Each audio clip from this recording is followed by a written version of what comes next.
Hello student, बेटा आज आप लोग डीएलएड फोर्थ सेमेस्टर का सेकंड कंपलसरी पेपर शैक्षिक प्रबंधन एवं प्रशासन के विषय में अध्ययन करने जा रहे हैं। इसके पहली क्लास में आप लोगों ने वित्तीय प्रबंधन की आवश्यकता के विषय में अध्ययन किया। आज आप लोग पाठ सहगामी क्रियाओं का प्रबंधन, पाठ्य सहगामी क्रियाओं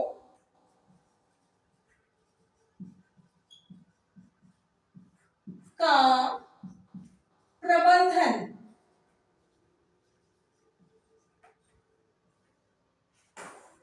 पाठ सहगामी क्रियाओं के प्रबंधन के विषय में अध्ययन करेंगे।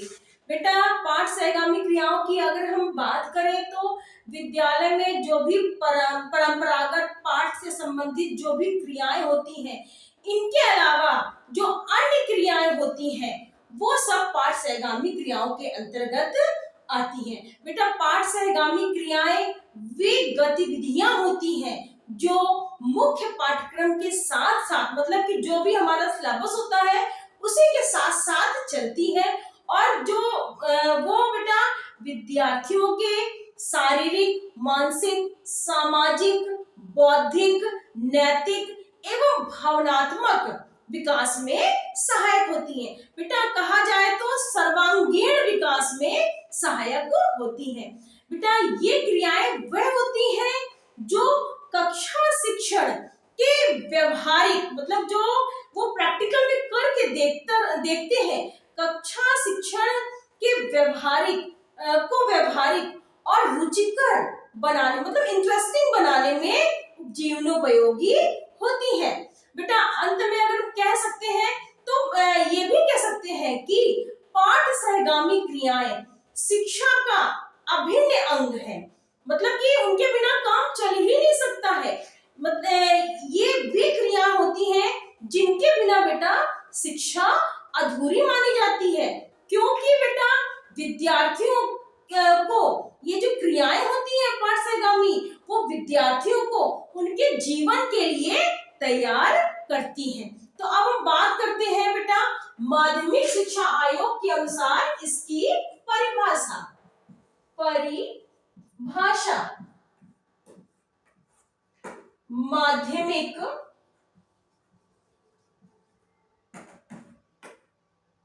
माध्यमिक शिक्षा आयोग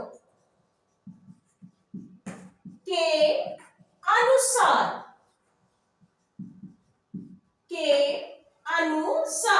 बेटा इसमें कहा गया है पाठ्येतर क्रियाएं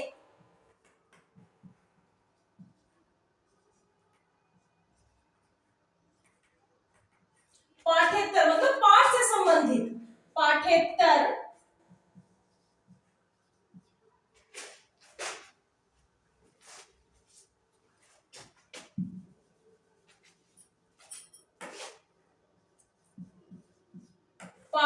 क्रियाएं विद्यालय का आंतरिक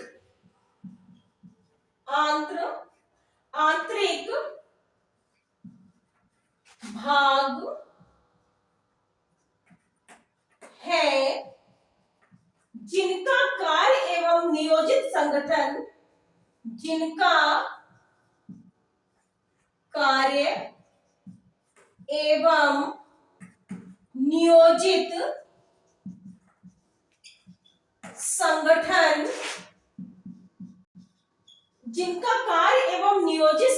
तथा मजबूत विचारों, मतलब कि जिनका कार्य एवं एक नियोजित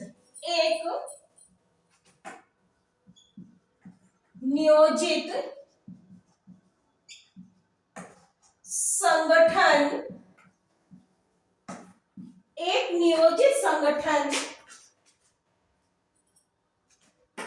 तथा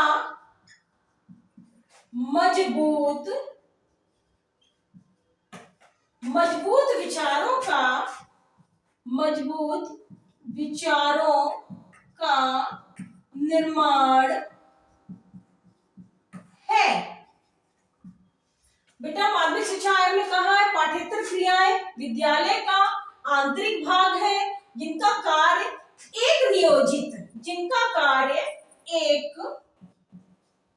नियोजित संगठन, नियोजित मतलब योजना बनाकर तथा मजबूत अक्सर कॉन्फिडेंस के साथ विचारों का निर्माण है। अब हम बात करते हैं कि इनकी शुरुआत किन उद्देश्यों से की गई।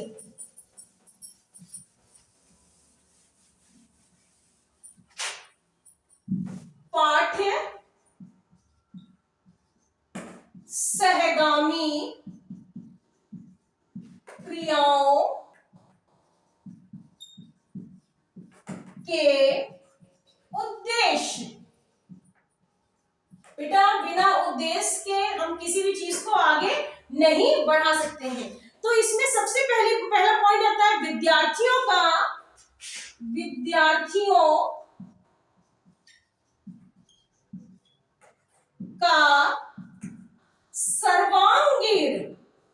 सर्वांगीण विकास, अर्थात इसकी व्यवस्था विद्यार्थियों के चहुमुखी विकास के लिए की गई, चाहे वो शारीरिक, मानसिक, भौतिक, आध्यात्मिक, भावात्मक किसी भी क्षेत्र का विकास हो, तो इसकी स्थापना की गई। अगले नंबर में आता है व्यक्तित्व का विकास। सेकंड नंबर में व्यक्तित्व का विकास मतलब कि पर्सनालिटी डेवलपमेंट के लिए जब हम अपने कोर्स के साथ अन्य क्रिया, चाहे वो कल्चरल प्रोग्राम हो गया, चाहे वो खेल कूद हो गया या अन्य कोई प्रोग्राम हो गया, उसमें सहभागिता लेते हैं तो हमारे व्यक्तित्व का, हमारी पर्सनालिटी डेवलपमेंट होता है। अगले नंबर में आता है सामाजिक एवं नैतिक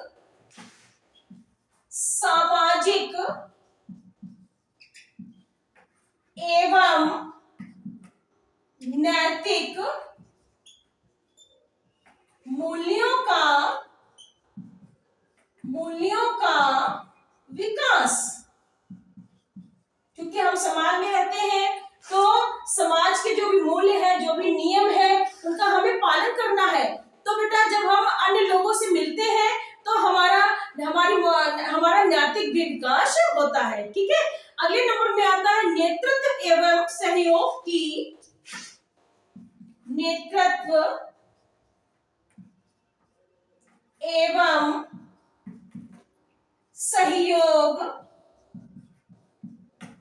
की भावना। बेटा जब हम अन्य क्रियाओं में भाग लेते हैं तो हमारे अंदर लीडरशिप की भावना आती है और एक दूसरे का सहयोग करने की भावना भी उत्पन्न होती है, जो पाठ सहगामी क्रियाओं से ही संभव है। अगले नंबर में आता आत्मविश्वास एवं रचनात्मकता।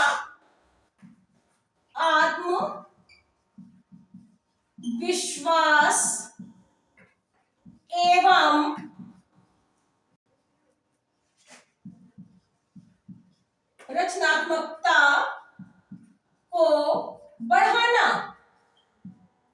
भाई पाठ सहगामी क्रियाएं होती हैं जो कोर्स के अलावा अन्य जो क्रियाएं होती हैं, जब हम अन्य क्रियाओं को सीखते हैं तो हो सकता है कि हमें वो चीज ना मालूम हो, तो हम नई नई चीजों का सृजन करते हैं, हम इनोवेट करते हैं, नवाचार करते हैं। तो बेटा जब हम स्वयं करते हैं तो हमारा सेल्फ कॉन्फिडेंस भी बढ़ता है और हम आगे करने का प्रयास करते हैं। अगले नंबर में आता है विद्यालय को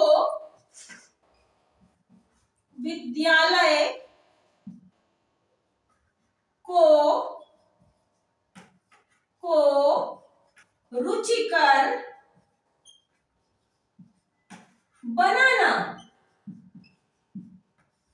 जब हम अपने कोर्स के साथ अन्य क्रियाओं को सीखते हैं तो विद्यालय जो है वहां पर हम बच्चों का आने का मन करता है और बच्चे अन्य क्रियाओं में भी सहभागिता लेते हैं, जिससे विद्यालय रुचिकर बनता जाता है। तो बेटा ये हो गए पाठ सहगामी क्रियाओं के उद्देश्य, जिसमें विद्यार्थियों का सर्वांगीण विकास, व्यक्तित्व का विकास, सामाजिक एवं नैतिक मूल्यों का विकास, नेतृत्व एवं सहयोग की भावना, आत्मविश्वास एवं रचनात्मकता को बढ़ावा, इसके अलावा बेटा बढ़ाना, लास्ट पॉइंट है विद्यालय को रुचिकर बनाना या बनाने देना। तो बेटा ये थी कुछ पाठ सहगामी क्रियाओं के उद्देश्य। बेटा जो अपनी जो पाठ सहगामी क्रियाएं वे होती हैं जो पाठ की क्रियाओं के साथ अन्य जो भी गतिविधियां होती हैं इसमें शामिल होती हैं, वो पाठ सहगामी क्रियाएं होती हैं। बेटा आज के लिए इतना ही। नेक्स्ट टर्न में नेक्स्ट टॉपिक के साथ। Thank you.